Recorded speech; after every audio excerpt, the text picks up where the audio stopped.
What's up guys, today I'm going to be sharing my thoughts on a flashlight that punches well beyond its price point. The Mechforce Mechtorch is the latest torch to enter the competitive upper echelon of the flashlight world. There are two iterations of this flashlight at this time. There is the Lite and the Turbo version. I personally would recommend picking up the Turbo unless you are planning to mod the flashlight. The Lite version has set modes like low, medium, high, and strobe, while the Turbo uses the H17FX, which is a fully programmable driver. Now size-wise, this flashlight is very small for the 18350 battery it uses. I was honestly quite surprised by the size of the Mechtorch, given the images that I'd seen of it online. It comes in at roughly the same length and width as the overready Boss 35 I have here, and that's pretty impressive considering the Boss 35 is one of the smallest CLICKY 18350 flashlights on the market. The Mechtorch weighs in at 4 ounces with the battery, which is a very respectable weight for its titanium construction.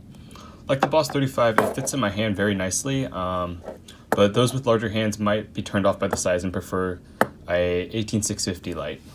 But yeah, overall construction and build quality are very good. The entire body and the clip itself are made out of titanium, and titanium is well known for its high strength to weight ratio.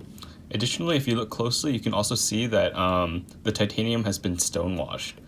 There's definitely a few different finishes that you can put on titanium, but stonewash is one of my favorites by far. It really accentuates the cool honeycomb grip you have here, as well as the indentations at the tail and at the bezel. Stonewashing overall is just great if your flashlight is going to be seeing a lot of use because it makes scratches and dents blend in well over time. So yeah, there's definitely a lot going on with the host of the flashlight. In fact, I was initially vexed sort of because of how busy the flashlight body looks. But once I actually had it in hand, it really wasn't a big deal at all. Maybe it's because how small the flashlight is, but the aesthetics have really grown on me over time. This honeycomb pattern isn't one I've seen used before, and it just sort of reminds me a little bit of the Hanko Tesseract. There's also 16 individual slots milled into the head here for tritium vials, if that's your thing. Personally, I won't be putting those in, but I might try and get a drilled optic in there eventually with tritium. The Mechtorch has clearly been built from the ground up, which is all the more impressive considering that this is Mechforce's first foray into the flashlight world. In particular, there are 3 things that point this out to me. First, the head screws into the body itself. This doesn't impact anything functionally, but it is very different from the vast majority of similar flashlights. And I'm going to demonstrate that here. You'll notice that the threads are slightly gritty, albeit still acceptable. Although this is a common issue with titanium, most truly custom torches will have flawless threading even when working with titanium. But yeah, as you can see here, the head actually threads into the body. And you can sort of hear that grittiness like I was talking about. Yeah, anyways, second you're going to notice this custom rubber boot tail cap here. That's got their Mechforce logo too, which is pretty cool. The flashlight is also using a reverse clicky, which is a little bit less common in with these types of flashlights. The advantage of this is that it makes programming easier because you don't need to hold down the switch, and you can also use the direct drive FET mode on the H17FX without worrying about burning out the switch. So yeah, you get maximum lumens with this. And the main drawback of a reverse clicky is that you lose momentary on, so with a forward clicky like this flashlight here, I can just gently tap on it and actuate it. You can't do that with this. It's only on or off, essentially. But yeah, you also lose access to the double tap mode that the H17FX gives you. Well, you don't lose access, but you lose instant access, like you would with a forward clicky. And the third thing that tells me that this has been built from the ground up is the clip here. This clip is secured by an unconventional screw placement. You can see that the screws are vertically placed. And this sort of limits cross-compatibility with other clips because most torches use standard horizontal screws, like you'll see here. The clip itself is quite stiff, honestly, and it works well for me. Some users have said that they've had issues with the clip, although I personally haven't run into those issues. And I will also point out that there's another clip in the works with the standard screw placements. So design-wise, there's not a lot to critique. The biggest glaring error of the Mechtorch is its inability to tail stand. Let's see if I can get it.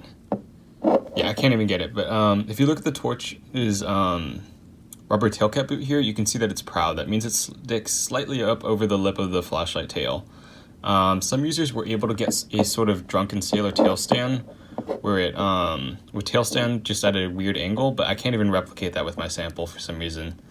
Another small nitpick that I have with this flashlight are these indentations at the bezel here. With some flashlights, you can tell if the flashlight is on when you have it face down, but you can't do that with this flashlight. So as it stands right now, these indentations at the bezel are purely aesthetic. And this can be helpful if you just set the flashlight down and you forget about it, like I do sometimes. That's actually what happened with this flashlight. That's why I'm pointing this out to you guys. I had the flashlight on, I set it down, I forgot about it, and it drained out the battery because I couldn't tell that it was on. So yeah, that's just a minor improvement that I'd like to see, but yeah. Now that I've covered design, let's talk about performance. The turbo version of the Mechtorch uses the H17FX driver. This is sort of the gold standard of programmable drivers. It's definitely not the most advanced out there, but it is extremely versatile. You can set 2 mode groups with up to 7 modes each, and each mode can be further individually programmed between 24 levels of brightness and various strobe modes.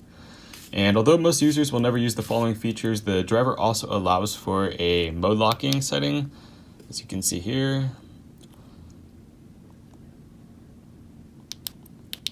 So as you can see, it's totally locked the mode. So that's a very handy feature. There's also setting a temperature limit, and you can check the battery voltage, and you can also change the type of memory you have the flashlight programmed for. There's also a nifty double tap mode that I demonstrated earlier that will give you instant access to another completely separate mode from the 7 individual modes you can program per mode group. And this is most enthusiasts' favorite driver, and that's for good reason. The Mechtorch is using NICHIA 219C emitters, which are another enthusiast favorite. The site describes them as warm white, but that's not correct, at least to my eyes. The emitters are much closer to 5000 Kelvin or neutral white. It's not a deal breaker by any means, and they're definitely NICHIA 219C, but many people do have a preferred color temperature, so I just thought I'd point it out. With these LEDs, you're getting roughly 1300 lumens with the H17FX and 1000 lumens with the light version of the Mechtorch. I personally don't have a light meter to confirm these numbers, but they seem perfectly reasonable to me. Another nice feature here is the glow sticker that's underneath the optic. Let me see if I can get it to glow actually. Let's blast this baby on high. Oh wait, well I've locked it, so. Alright, as you can see, the glow sticker is glowing. This thing really glows. This is easily the brightest glow sticker that I've ever seen on a flashlight, and it is really bright, especially if you're using the light on high for a few minutes. Performance-wise, this flashlight is up there with many other custom flashlights, and there's definitely a lot to like. Conversely, the overall design and build quality aren't quite up to par with a true custom flashlight, but that's honestly to be expected considering the price point. At $180 and $200 respectively for the Lite and Turbo versions, you're looking at some serious bang for your buck. And that might seem like a lot if you haven't been in the custom flashlight game for too long, but most similarly configured setups will run you close to $500 bare minimum. And to elaborate, this segment of the flashlight market is defined predominantly by fancily machined hosts. It certainly wouldn't be a stretch to call many of them functional jewelry. The components that go into a lot of these flashlights are no doubt good, but they're also off the shelf in nature, and the host, or the body of the flashlight, if you want to call it that, is where the money is truly at. Bottom line, Mechforce has done an excellent job of combining custom level performance, materials, and build quality into a very affordable package. It definitely wouldn't be a stretch to say that this is one of the best values I've seen in the custom flashlight world in a long time. At the current price, I might even have to pick up a light version to have modded with a CWF Dragon driver. All in all, I hope you guys found this review informative, and if you did, be sure to hit that like button and to subscribe. It really helps the channel out. Thanks for watching, and peace.